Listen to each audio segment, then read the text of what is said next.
Okay, good afternoon, everyone.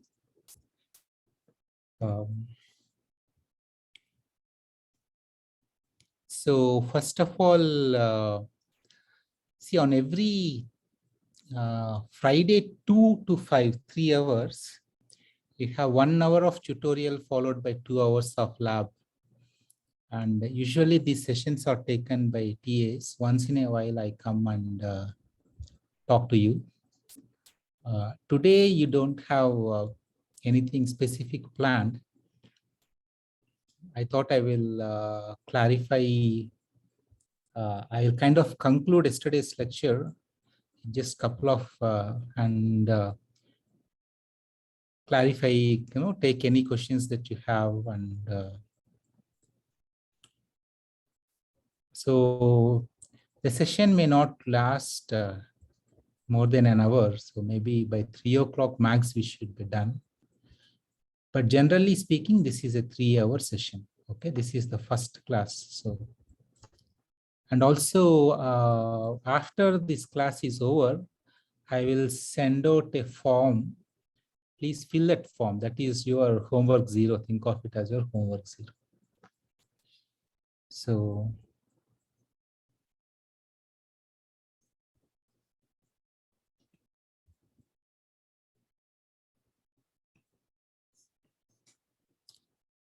why some to only host? I'm seeing some other. What are you seeing on your screen? Is it just me or is it? Okay. Yeah. So, all right.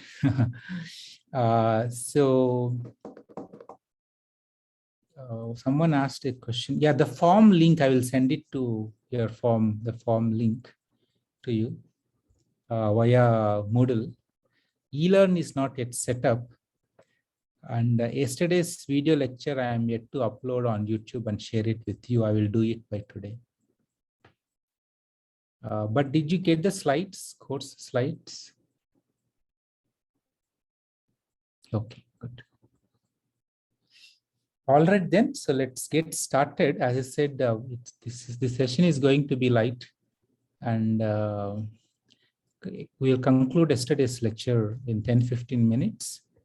And after that, I'll take some questions and we will stop.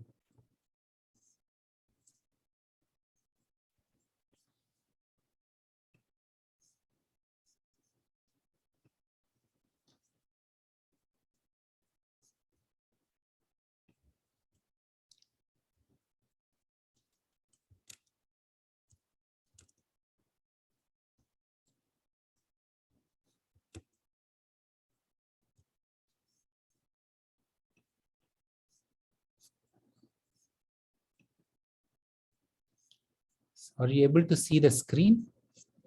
Also, I will also change the setup so that you will be able to see everything properly. My Linux machine, there was some problem yesterday and it's not yet fixed. So because of that, I couldn't take the session from my Linux machine. It has a bigger screen and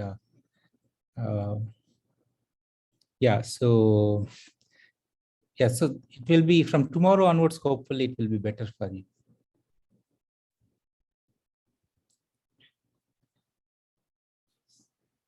So this is where we are yesterday.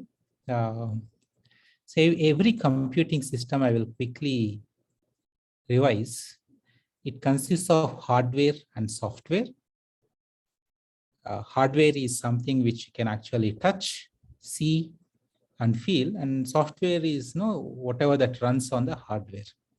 Your browser, your editor, your video player, music player, all the things, they constitute software. And coming to hardware, the hardware consists of 3 important components. One is CPU or processor, which does all the computations. Second is main memory. It is also called as random access memory, RAM. and a bunch of IO devices, keyboard, display, mouse, everything, all these constitute IO devices.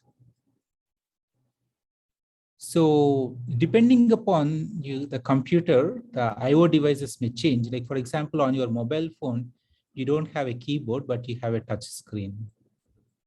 Okay, similarly, you don't have a mouse on your mobile phone. Again, you can just use the touch screen to interact with your device. But the kind of IO devices may change from one device to another device. But all of them, they fall under this IO device category. But what is common for all computing systems is there will be a processor and which does all the computations, and there is memory, random access memory or main memory. So we also call this as primary memory. So, this is random access memory, main memory, or we also call it as primary memory. What is the important property of this random access memory? Most important property of this, it is volatile. Volatile and uniform access time. What is volatile means if you remove the power supply, then it's gone. So on your desktop, let's say there is, if you shut down your machine or if you remove the power supply, it's gone. That is one.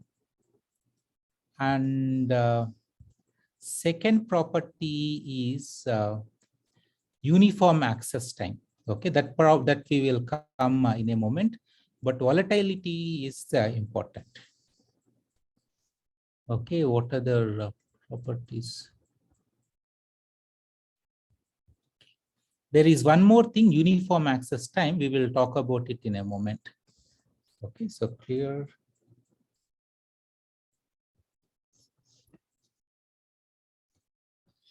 Yeah, so let's focus here.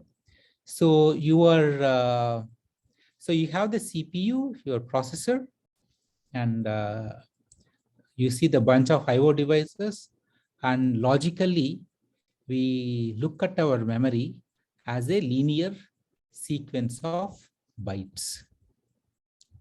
And we call it as random access memory, main memory, primary memory. So these are all equivalent terms that we use for our memory. And it is called as uniform access and time. It has uniform access time in the sense the time required to access the 0th byte on the RAM versus the time required to access the millionth byte in the RAM is exactly the same. It is exactly the same. So because of this reason, we say RAM, the property of the RAM is it has uniform access time. The time required to access, whatever the byte that is located at that millionth location and the byte that is located at the 0th location or the first location, it is exactly the same. And every byte is a sequence of 8 bits. And what is the important idea that we have learned here in this context?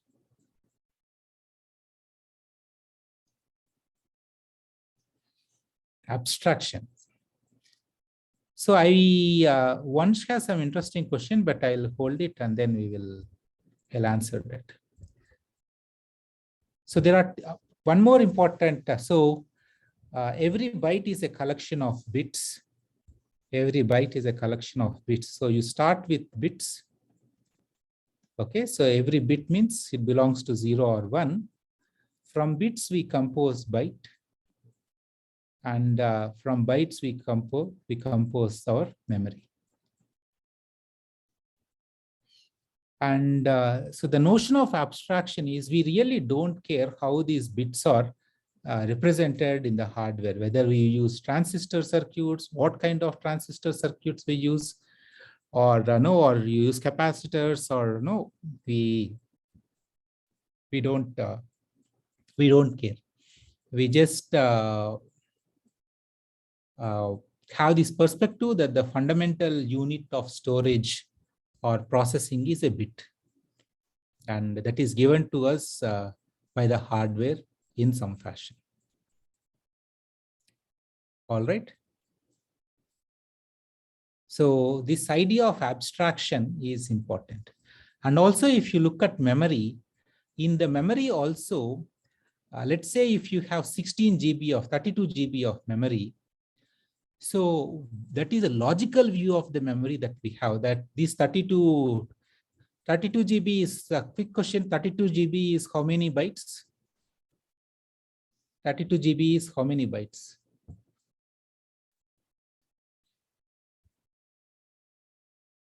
Yeah, 32 into 2 power 30 bytes. 32 into 2 power 30. 1 GB is 2 power 30. So 32 is 32 GB is 32 into 2 power 30. Great. Or 2 power 35. Awesome. So 32 GB. Yeah, great.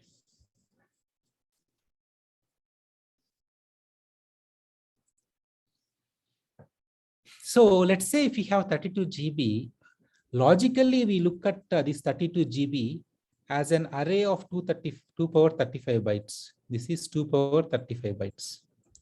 So we have a linear sequence of 2 power 35 bytes. That is a logical view. But if you look at the hardware perspective, in the hardware, you may have multiple memory banks. Like for example, if you open your laptop or your desktop dabba, you will see, like one memory bank is switched up. You put it in one memory slot, one bank, and in another memory slot, you will switch in another memory bank. So physically, this 2 power 32 GB could be realized in different ways. But we don't care about it. In your how you are able to build your 32 GB, is it just one chip or is it 2 chips of memory? You don't care about it. You switch on your computer, you see that, hey, this much amount of memory is available for me, and you just go ahead and use it. And other important idea, so some of you already mentioned, is if you take a bit within a byte, it doesn't have an address for itself. The analogy that we had is all the houses in a colony, if each house we think of it as a byte, every house has a address, but the rooms within a house, they don't have addresses because it will just be messy, too many addresses. Okay, so that is the next idea we have seen in the last class. Are you all with me so far?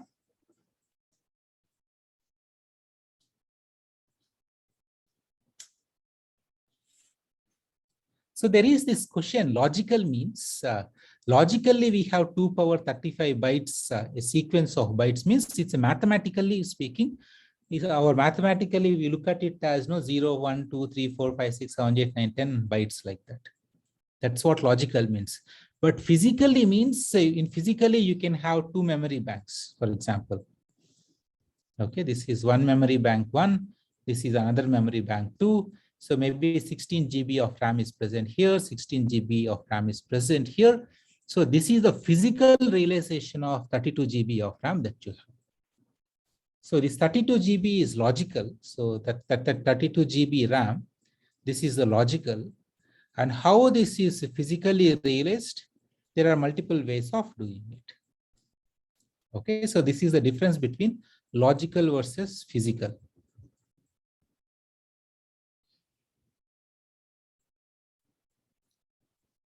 Great. If you have doubts, you can know, and you can send it to me in private chat also if you're not comfortable.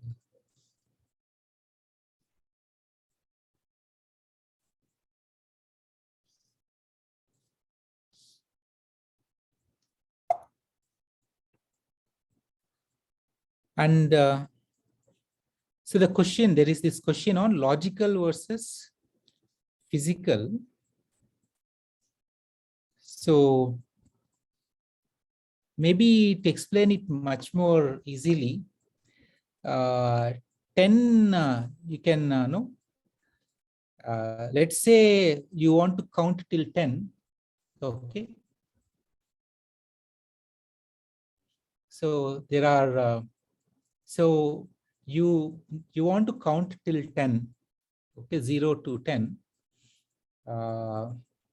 So there are multiple ways of counting 10, right? You can use your fingers.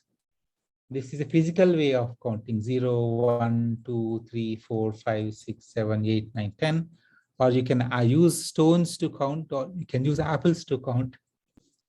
Those are physical means of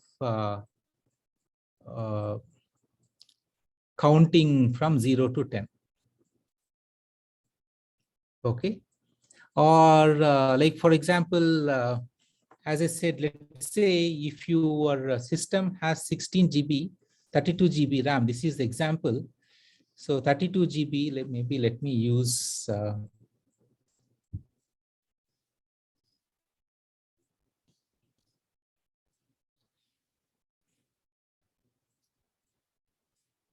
yeah, so Purvi has some interesting questions. So your machine has 32 GB.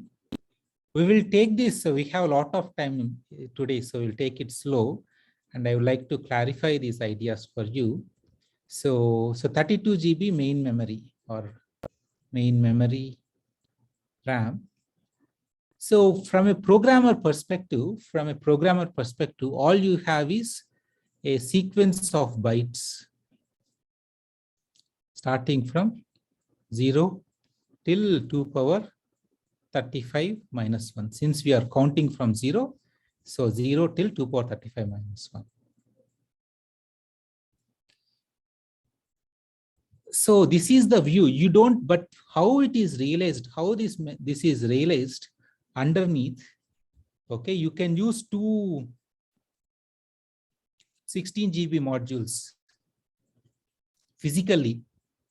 Two 16 GB chips you can, this is chip 1, this is chip 2, you can use to realize this 2 power 35 bytes of memory. Or you find, Gaurav, those of you who asked this question, this is the logical view. This is the logical view. And this is the physical realization, how this whole thing is realized. This is physical realization.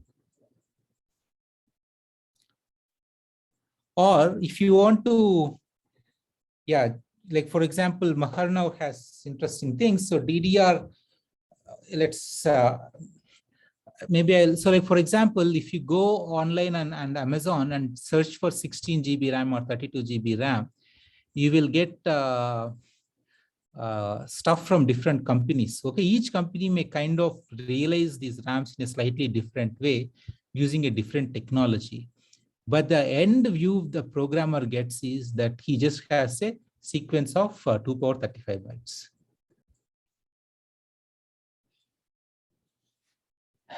So usually, Prisha, I'm not sure whether you can have, they don't need to be equal. But yeah, I'm not sure about it. I don't think they need to be equal. DDR, let's don't worry about DDR, but there is only one idea I want you to, and this idea that this all these physical things are abstracted away and we are presented with this logical view. This is called as abstraction. I want you to understand, I see you have many questions, but only two concepts I want you to be with me. Okay, the other concepts can wait.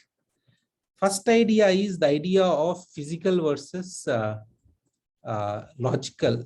This is a logical view. So you have to compare and contrast logical view and physical realization. This is the first point I would like you to understand. The second point, related point that I would like you to understand is the idea of abstraction. That is, these physical things are abstracted away from you and you are given provided a logical picture that you have 2 power 35 bytes. Okay, so now I want the conversation on some, there are some interesting questions, but for the time being, can you hold on to it? I want all the couple of few students who ask the difference between logical and physical and this idea of abstraction, or they fine with this description. Yesterday, yes, someone, I think in one section, section B, one of you gave an interesting example about abstraction, which that example I will repeat for the sake of section A students. That is, let's say when you are driving a car, you use steering to if you want to go right, you turn the steering right. If you want to go left, you turn the steering left. So that the steering is a good abstraction that is provided to you. How that thing gets mapped internally, physically, you don't care. Okay, you don't care means it automatically happens. There is a mechanism underneath. So if you move right, then the car moves right. There is a mechanism to realize it. So, but steering wheel is a very good abstraction provided to us. Okay. Similarly, we talked about manual transmission versus automatic, that there are some cars where you don't need gears, but there are some cars with gears. And automatic transmission is a very good abstraction of a gearbox. And with respect to scooters, so scooter, Scooty, Activa, you don't have the notion of gears there. You just accelerate and it just goes. But if you take Rajdoot or some other Yamaha or some other bikes, there you have to operate the gears. So why Scooty, Activa, they are super popular. They came up with a beautiful abstraction so that anyone can drive without worrying about gears at all. So that is the idea of abstraction. That is, you provide a logical view, you use that logical view. Underneath what happens, you don't worry. You just take care of it.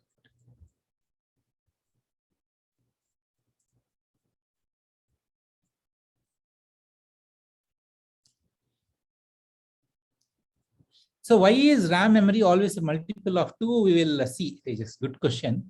There is one more question. As the size of the memory keeps increasing, is it just the case that we store more data, or the access time changes?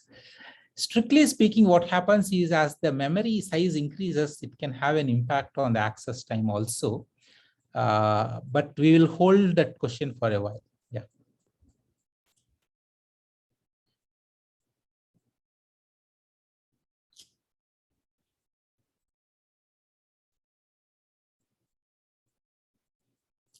See, access time. So there is this question on impact of, I will give some level of answer because the details I am also not sure, but what I know I will share with you. Okay, so let's see. See, the point is, if you have memory, this is your memory, and this is your CPU. CPU accesses the memory via memory controller. There is this memory controller. So let's say there are two memories possible. One is 8 GB versus 16 GB. See, actually what happens is, let me draw a better picture for you. Let me draw a better picture for you. So let's take two cases. You have your processor, and this is your memory. So between processor and memory, there are two buses that run. One is called as a data bus, and other is called as an address bus. So this is address bus. That is the processor. Let's say if it wants to read the 100th byte in the RAM, it puts 100 here. And then the contents of that, the location 100, let's say the location 100 contains the value 9, that value will be available on this bus. This is what is called as a data bus. So when you keep the address 100 here, what happens is within, so this address has to be decoded. Okay. So there is an address decoding logic. There is an address decoding logic. This is a hardware circuit. So what happens is this address decoding logic complexity will increase. So if you compare for 16 GB versus 64 GB, for example, the address decoding logic complexity increases slightly.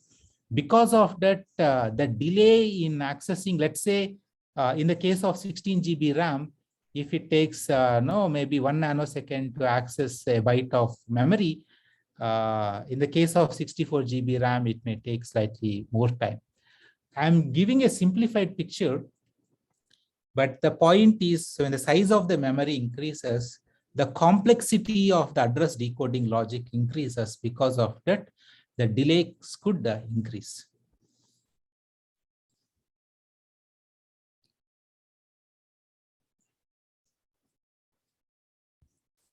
Okay. So now I'm not going to, I will get back to our what we are discussing before.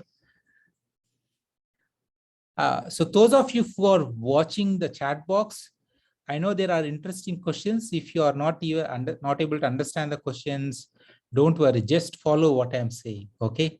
This is the mantra, ignore everything, just follow what I'm saying, okay?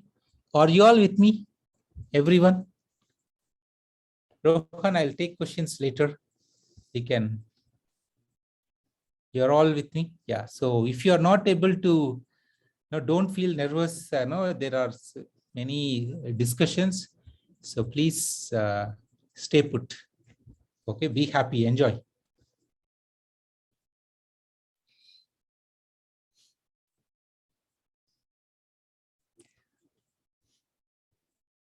And this is the execution model that the program that you would like to execute, that program, the instructions of the program are loaded into the memory, and the processor fetches those instructions, decodes those instructions, and executes them. So this is what is called as a fetch, decode, and execute cycle. So there is this question, what is decoding an instruction means? Like for example, for the sake of, let me take a simple example. Let's say there is this instruction present 1001. Remember, your every byte is nothing but 8 bits, 0001, 1101, 0010.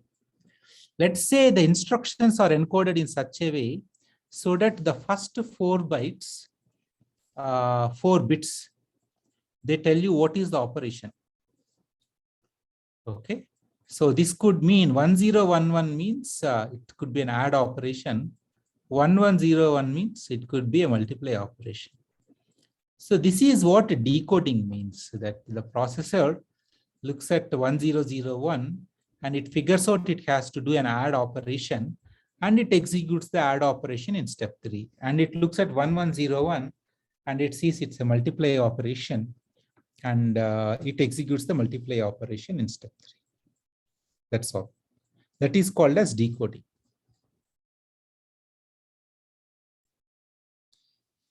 So, what is control transfer? Yeah, you will see what is control transfer, because see, if you are executing instructions one after another like this, it is not fun. Okay, so at some point you have to, if you can go back, and start executing the same set of instructions, that is where the power of programs, that is where the power of computers are useful. Like for example, you are writing a program to add 1 mark to all students with who satisfy certain criteria. So you take a student's record, you look at whether that student satisfies that criteria, and let's say you're trying to add extra credit points. Okay, so you keep going, you look at a student record and check if the student deserves an extra credit mark. If it's the case, you add. Otherwise, you just leave the student as it is and you keep repeating the process. So you repeat the same set of instructions on all the students. So you have to keep looping back and back and back and back. And finally, after all the students are done, you come out of this loop. This is what is called as a control transfer. And this is the fundamental thing that is that gives your computer your power. So without these control transfer things, your programs would be what are called as straight line sequence of programs, and that are boring. You will not be able to do much with them. In calculator, you just keep doing computations one after another. You keep going like that, right? So it's not great. But when you are able to apply the same set of instructions again and again, you get the full power of computers.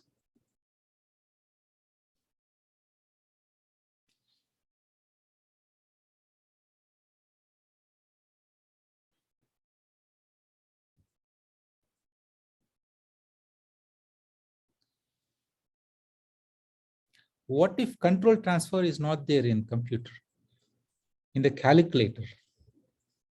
In calculators, we don't have control transfer anyways, but if control transfer is not there, then writing programs in order to perform instructions, computations on 1,000 students, those 1,000 instructions have to repeat again and again and again and again. You will see, okay? This is rough idea, but you will appreciate this idea when just within few classes, you will appreciate this idea, okay? Are you fine with the current description? Roughly speaking, we want to repeat the same instructions again and again and again on different students, okay? And that is the place where this control transfer instructions help. Are you fine at some level? Because you're not expected to understand it, in detail, but at some level, at an abstract level, if you are able to get it, then it's great.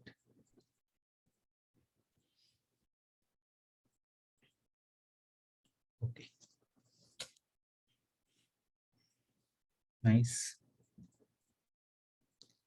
Yeah, so it's fine. So finally, your program is a sequence of instructions, and every instruction is a sequence of bytes. A byte is a sequence of bits, so your program is a sequence of bits. So your program, which is a sequence of bits, you can think of your program as a sequence of bits. And this sequence of bits, you store it in secondary storage structure. Okay, that's what we will see in the next slide. Or you can transfer it over network. When you download some software from internet, this sequence of bits are transmitted over the network. And if you store them on a hard disk, this sequence of bits, you can store them on a hard disk. And here, the notion of, let me proceed and then we will revisit this idea. So your program, which is a sequence of bits, let's say you have your Zoom program. When you install the Zoom program is stored as a sequence of bits on your hard disk.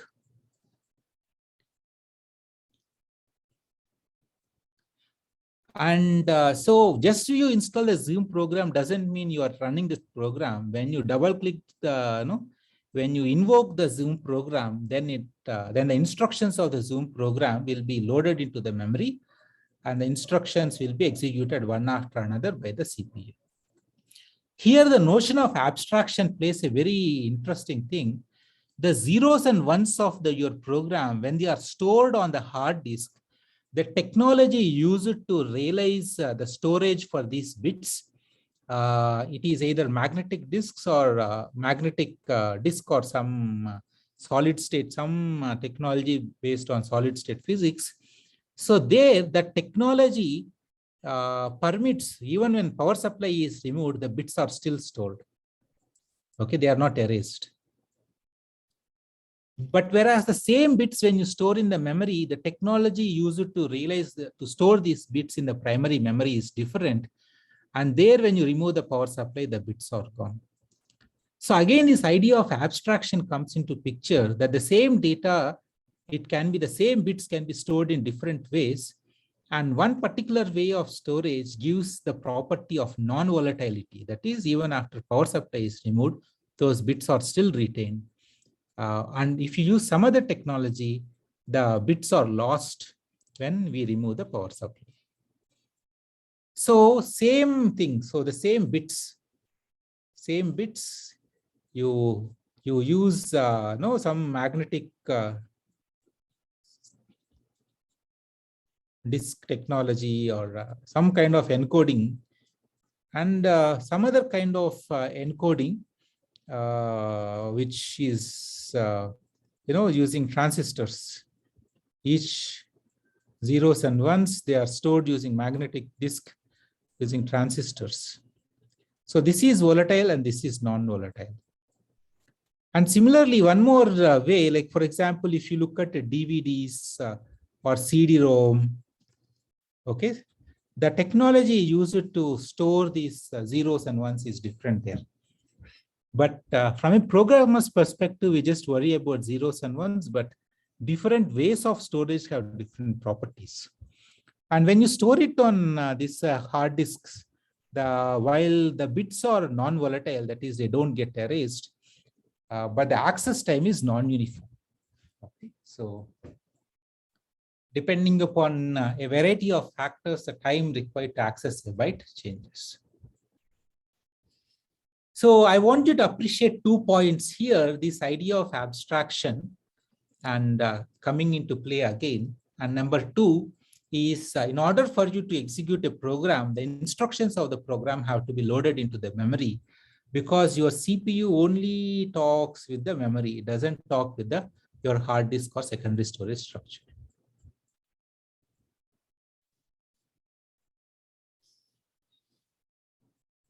So there is this question, what if we can make our RAM with SSD or HDD material?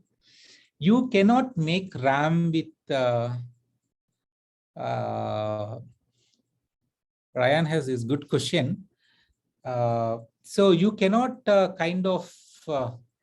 is a lot of research happening on RAM. Like for example, you will see, okay, let me proceed further and you'll get an answer to this question. Someone raises the hand.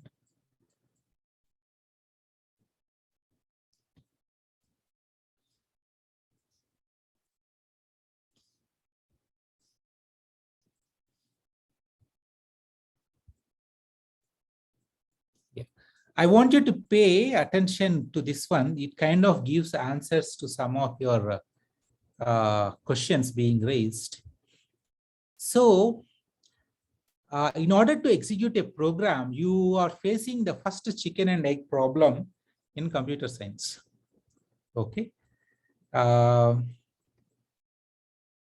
instructions are decoded by CPU, not RAM or anything. Okay. So anyway, you are facing your first chicken and egg problem here. What is the chicken and egg problem? Whether the egg came first or chicken came first.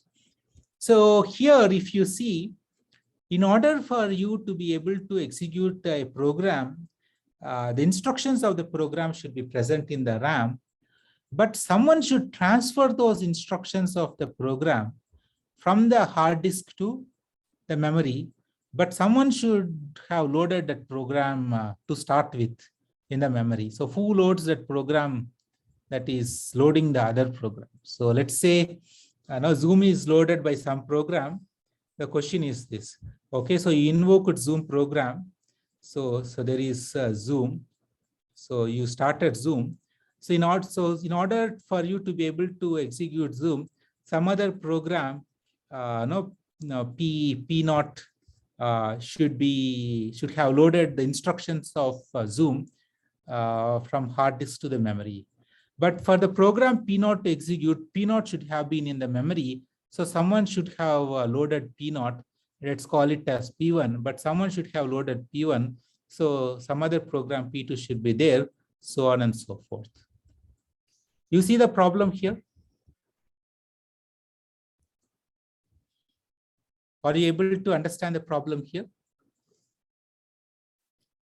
So typically speaking, so your program, if you go back this lineage, so you will see that the operating system would have started this process. Your operating system, whether it be Linux operating system or Windows operating system, You have what is called as an operating system kernel, which is the most important component.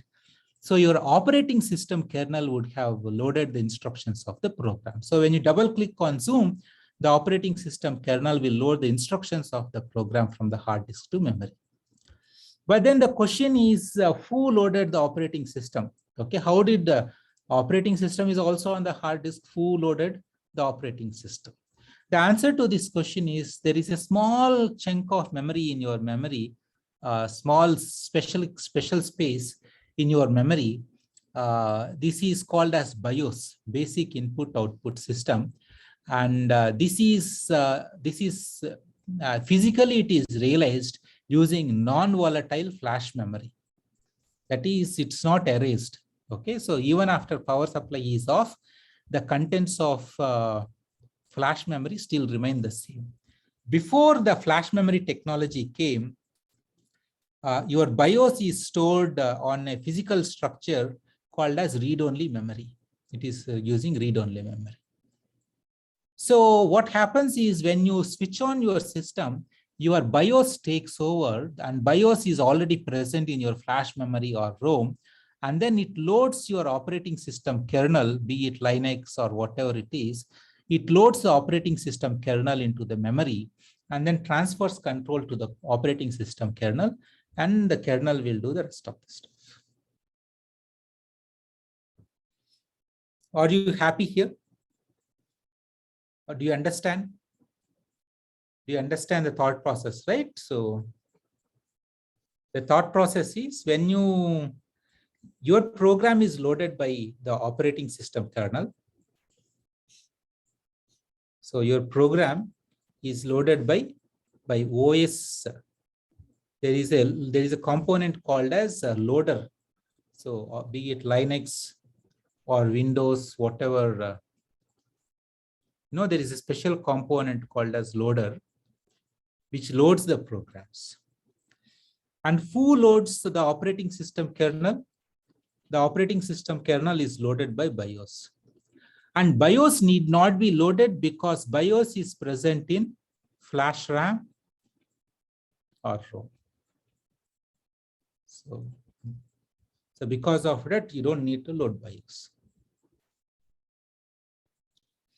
Flash RAM is a technology, so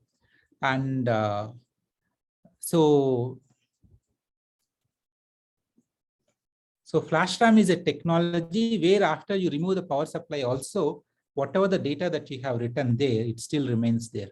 You know your USB sticks, right? When you write something into USB, it still remains even after you plug it out of your computer, yes or no? Same, that's all. Think of your flash RAM as your USB. Yeah, it's non-volatile. Can we already store OS kernel on non-volatile flash RAM? It depends, Pradham. Sometimes, you have what are called as bootable USB sticks, where you can have Linux operating system on it, and but let's not get there. But I want you to understand this. Are you all with me here? I just want, there is only one thing. You may not have understood many things, but one idea, this picture, you are with me. I want to know. This green picture, okay, that Zoom is loaded by your operating system kernel, and your operating system is loaded by BIOS, and BIOS is already present in flash RAM or ROM, so it doesn't require any other support. Okay, it doesn't require any other support.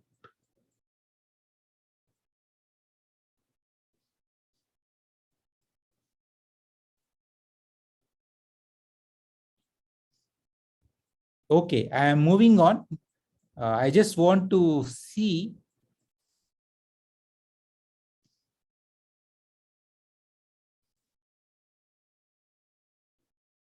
Great. Let's.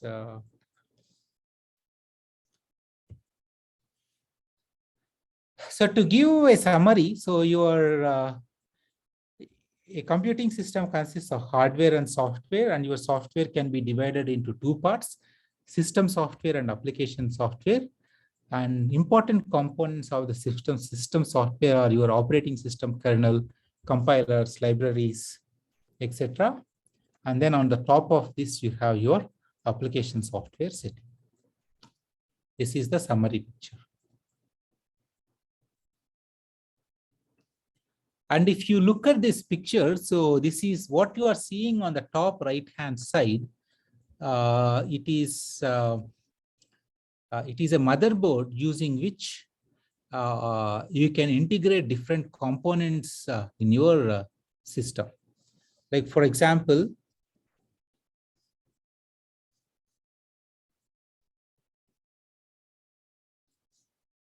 this is blocking the way.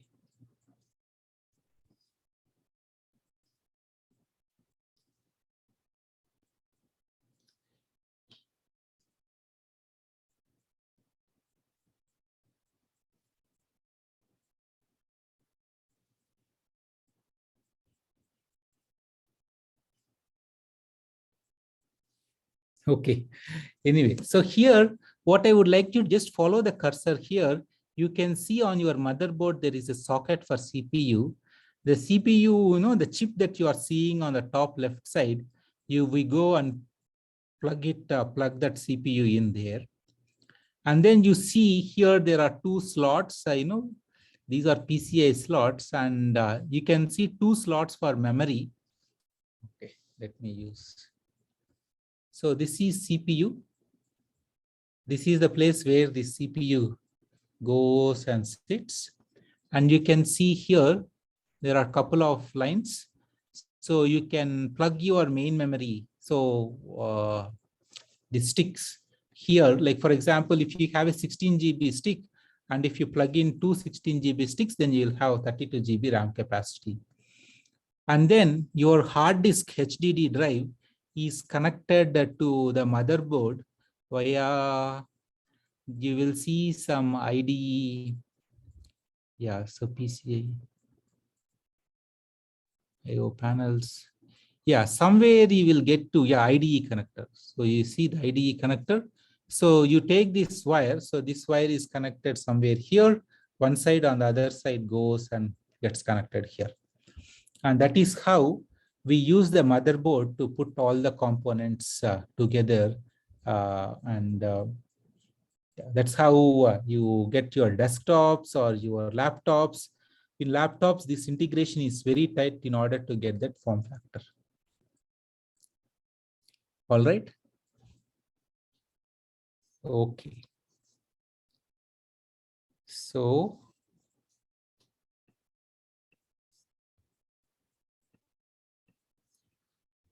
this is the summary. And so what we studied in today's class is components of a computing system on the execution model.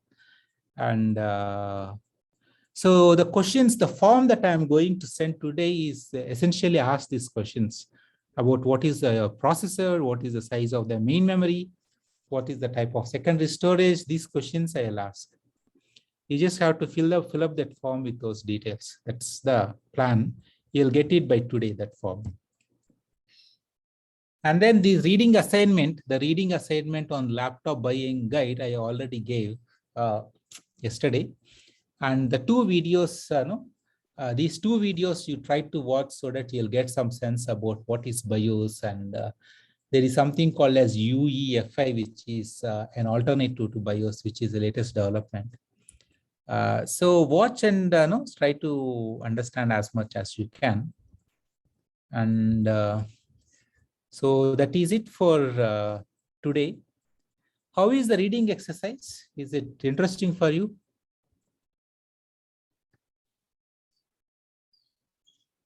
There's lots of stuff you can learn. It's a simple reading exercise, but you learn quite a bit.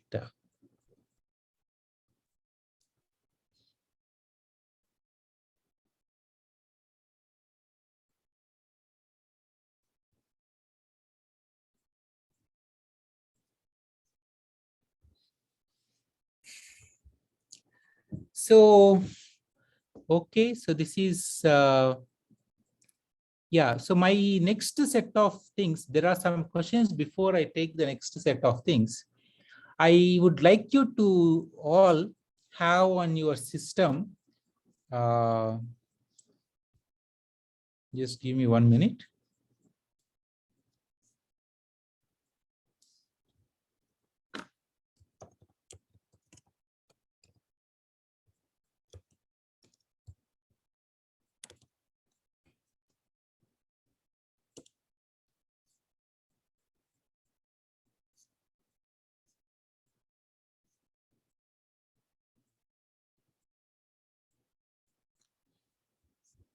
Okay.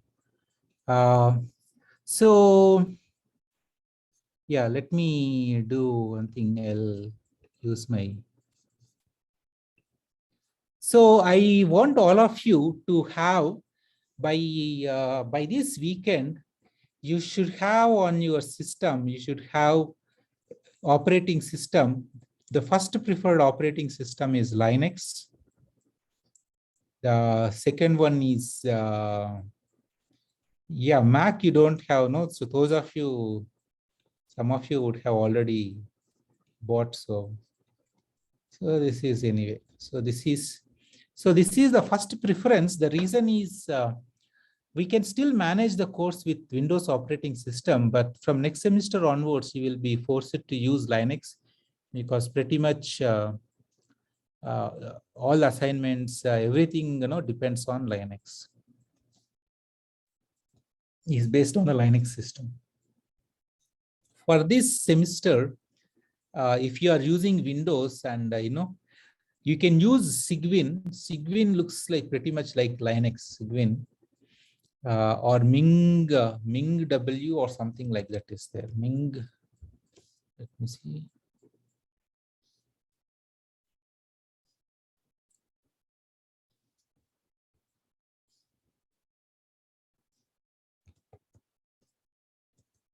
Cygwin competitors. Yeah. Ming W. Okay. Yeah, Ming W is the. Yeah, so you can use Ming W as. Yeah, so this is. Some of you already know it. So good. I'm happy. So you can use this on Mac is okay. You can still. And then after that, so I want all of you to install Visual Studio Code. Okay, this is the editor or IDE we use to write all our programs. And after that, we use GCC for compilation. You can use other compilers also, but GCC, the other possible compiler that comes with Mac especially is LLVM compiler, and it's called as Clang, but this is the preferred one, GCC.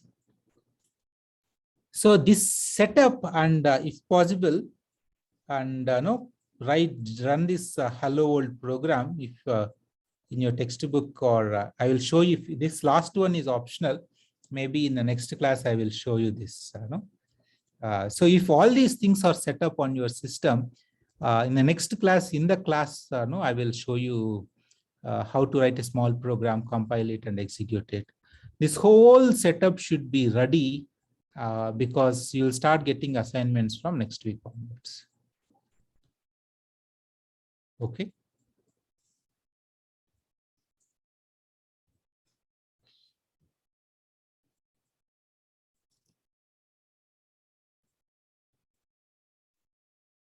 So where to get GCC, all these things, it depends on, so like, for example, on Linux, you have to figure out how to do it.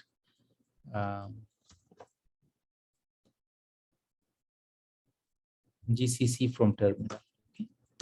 So next class, our goal by next, in the next lab session, in the next week's lab session, all of you will be, you should not wait till next lab session. You should try to get it done by tomorrow. Tomorrow is Saturday, right? So maybe I will ask one of the TAs to conduct a tutorial kind of session. They'll have office hours. We will just send the office hours link, and students having problems, you can use tomorrow and the day after to completely come on board.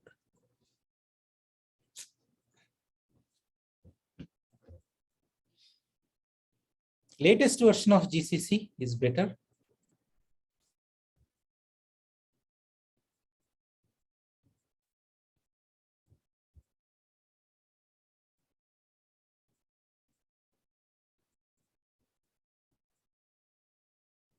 No, you just use Linux or Windows. You don't need to, just one machine. Stick to Linux or Windows. Your thing is, whatever may be the operating system, you stick to it. My suggestion is use Visual Studio Code. Visual Studio Code GCC is what we use. Mac is fine. You can install Visual Studio Code, not better. No problem. I'll stop recording here because I don't have any